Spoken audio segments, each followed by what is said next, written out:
السلام علیکم ورحمۃ اللہ وبرکاتہ۔ الحمدللہ وحدہ والصلاۃ والسلام علی من لا نبی بعدہ۔ پاکستان کے اندر دفاعی اداروں پر 9 مئی کو جو جارحیت اور جو بربریت اور جو مختلف اداروں کو تباہ کیا گیا اور اس میں بے شمار لوگ دشمن کے ایجنٹ شامل تھے، اور اس میں یہ چیز طے کی گئی کہ بہت سارے لوگوں کا پتہ چلا ہے تو ان پہ مقدمے بنائے گئے۔ ہم صرف اسلام کے نقطہ نظر سے بات کریں گے، اور اس میں یہ ہے کہ نبی پاک صلی اللہ علیہ وسلم کی تعلیمات اس بارے میں کیا ہیں۔ نبی پاک صلی اللہ علیہ وسلم نے جس وقت 5 ہجری میں غزوہ خندق کے موقع پہ یہودیوں کی بدعہدی کے مقابلے میں جب ان کو پکڑا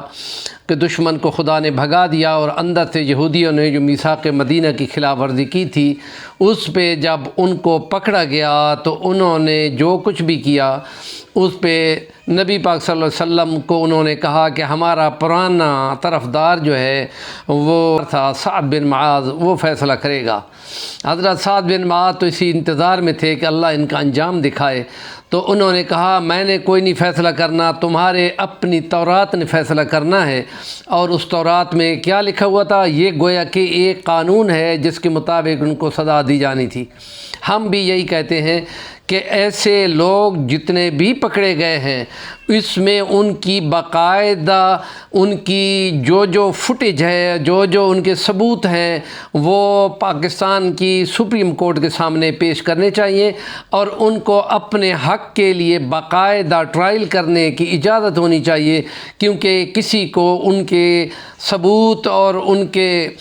دعویٰ اور اس کے ثبوت کے سلسلے میں اسلام کا نظام کہتا ہے، تو اس لیے ان کو کہا گیا کہ تمہاری تورات نے جو فیصلہ کیا ہے وہ اس کے مطابق تھا، اور اس کا الزام وہ مسلمانوں کے پیغمبر حضرت محمد رسول اللہ پہ لگاتے ہیں۔ حالانکہ محمد رسول اللہ صلی اللہ علیہ وسلم نے میثاق مدینہ کی روح سے یہودیوں کے 2 قبیلوں کو، بنو قینقاع اور بنو نذیر کو، دونوں کو نکال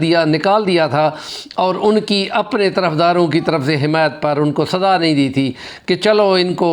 یہ جتنا اسلحہ ہے وہ رکھ جائیں اور باقی جو چیز چاہتے ہیں لے جائیں اور یہاں سے نکل جائیں۔ اور ان کو بھی یہی رعایت مل سکتی تھی، لیکن ان کی بدبختی کہ انہوں نے ایسے بارے میں بہت زیادہ شدت پہ تھا،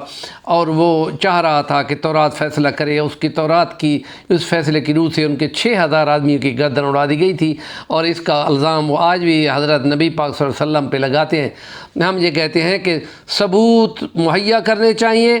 اور جو ادارے ہیں ان کے ذمے، اور پھر ان پر سزا جو ہے، اور اس سزا کے جواب میں وہ اپنا اگر حق کے دفاع کرتے ہیں اور اس میں کامیاب ہوتے ہیں تو اس سلسلے میں ان کو پورا حق ملنا چاہیے، اور بغیر حق کے اور بغیر ثبوت کے سزا دینا شریعت اسلام کی روح سے بالکل اس کی اجازت نہیں ہے۔ اور اسی لیے اسلام کی تاریخ میں ہے کہ خلفائے راشدین کے خلاف عدلیہ نے فیصلے دیے تھے، اور حضرت فاروق اعظم کے خلاف فیصلہ دیا تھا، اور حضرت علی کرم اللہ وجہہ کے خلاف قاضی شرح نے فیصلہ دیا تھا، اور دونوں یہ فیصلے یہودیوں کے حق میں آئے تھے۔ تو اس لیے ہم کہتے ہیں کہ مسلمانوں کا نظام عدل مکمل عدل اور قسط کی بنیاد پہ ہے، اور اس میں تاکہ کسی کو بھی انگلی اٹھانے کی جرت نہ ہو سکے، اور جو مجرم ہیں ان کو اپنے کیفر کردار تک ضرور پہنچانا چاہیے کہ مسلمانوں کے اداروں کے خلاف اگر وہ اتنی جرت کریں تو ان کو ضرور سزا ملنی چاہیے، اور عدالت کے تھرو جو انصاف اور قانون ہے اس کے مطابق سزا ملتی ہے تو کسی کو کوئی اعتراض بھی نہیں ہو سکتا۔ ہمارے چینل کا نام ہے صفی الرحمن الوانی، ضرور سبسکرائب کریں، اور اگر کمنٹ کریں گے تو بہت ہی اچھی بات ہوگی۔